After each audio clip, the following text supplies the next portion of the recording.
ஒரு டிஃப்ரெண்ட்டான தேங்காய் சட்னி இட்லி தோசைக்கு சைட் டிஷ் எப்படி செய்யலாங்கிறத பார்க்கலாம்.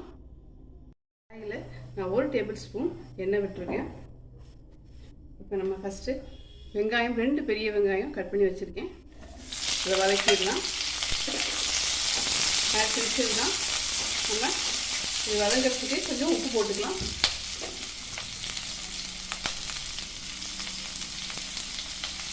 கடைசியாக சட்னி அரைச்சதுக்கப்புறம் பச்சைலாம் போட்டுக்கலாம். இது ஃபஸ்ட்டு வதங்கட்டும். ரொம்ப வதங்கணும்னு அவசியம் இல்லை, கொஞ்சம் வாசம் வர வரைக்கும் நிறையா போட்டு வதக்க போகிறோம். அதனால் நல்லா வதங்கிடும். இப்போ நல்லா வாசம் வர ஆரம்பிச்சிருச்சு. இந்த டைமில் ஒரு 4 பச்சை மிளகா, நான் ஒரு 3 பேர் கலவாக அரைக்கிறேன் பெரியவங்களுக்கு. அதில் நீங்கள் பார்த்துக்கோங்க காரம். நான் 4 பச்சை மிளகா கீறி வச்சுருக்கேன்.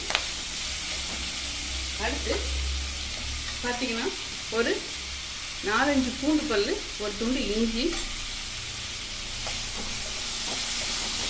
இது வதங்கும் போதே நான் கொஞ்சம் பொட்டுக்கடலை, பொரிக்கடலைன்னு சொல்லுவாங்க இல்லையா, அது வச்சுருக்கேன்.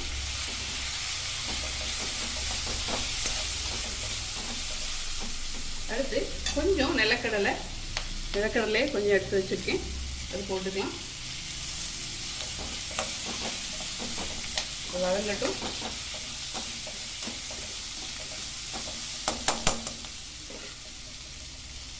பொட்டுக்கடலையும் எல்லாம் வதங்கிடுச்சு. இப்போ நான் பாருங்க கொஞ்சம் புளி, தேங்காய் நான் பல்லாக கீறி வச்சுருக்கேன், இதை போட்டு இப்போ வதக்கிடுவோம். கொஞ்சம் சலசலப்பு, தேங்காவோட சலசலப்பெல்லாம் கொஞ்சம் குறையட்டும். நல்லா தேங்காவோட கலருமே சேஞ்ச் ஆகிடுச்சு. இந்த நேரத்தில் நம்ம கொஞ்சம் கருவேப்பிலை போட்டுக்கலாம். அடுத்து இந்த மல்லித்தலையோட ஸ்டெம்ஸ் எடுத்து வச்சுருக்கேன், அது போட்டுக்கோங்க. கொஞ்சம் சீரகத்தூள்,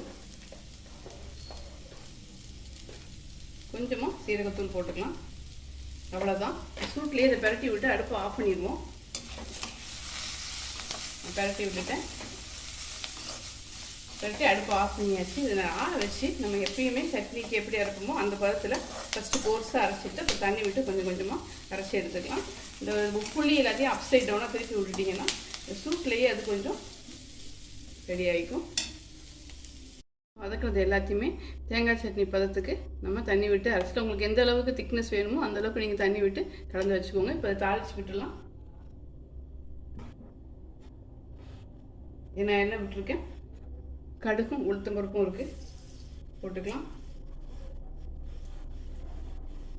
அது வெடித்து வர நேரத்தில் நான் 2 காஞ்ச மிளகா போட்டுக்கிறேன். காரமும் நம்ம வந்து நிலக்கடலை பொட்டுக்கடலைலாம் போட்டுக்கனால காரம் அவ்வளோவா இருக்காது. 3-4 பச்சை மிளகா இருக்குது, 2 காஞ்ச மிளகாயும் கொஞ்சம் கருவேப்பிலையும் போட்டுட்டு தாளித்து இதில் கொட்டிடலாம். அவ்வளோதான். தேங்காய் சட்னி ஒரு டிஃப்ரெண்ட்டான தேங்காய் சட்னி. யூஸ்வலாக இல்லாமல் நல்லா வாசமாக இருக்கும். எல்லாம் வதக்கி அரைச்சிருக்கும். நல்லா நிலக்கடலை அதெல்லாம் போட்டுக்கணும், நல்ல வாசமாக இருக்கும். ட்ரை பண்ணி பாருங்கள். இன்னொரு சூப்பரான டிஷ்ஷோட மீட் பண்ணலாம். மறக்காமல் சேனல் லைக் பண்ணுங்கள், ஷேர் பண்ணுங்கள், சப்ஸ்கிரைப் பண்ணுங்கள். தேங்க்யூ.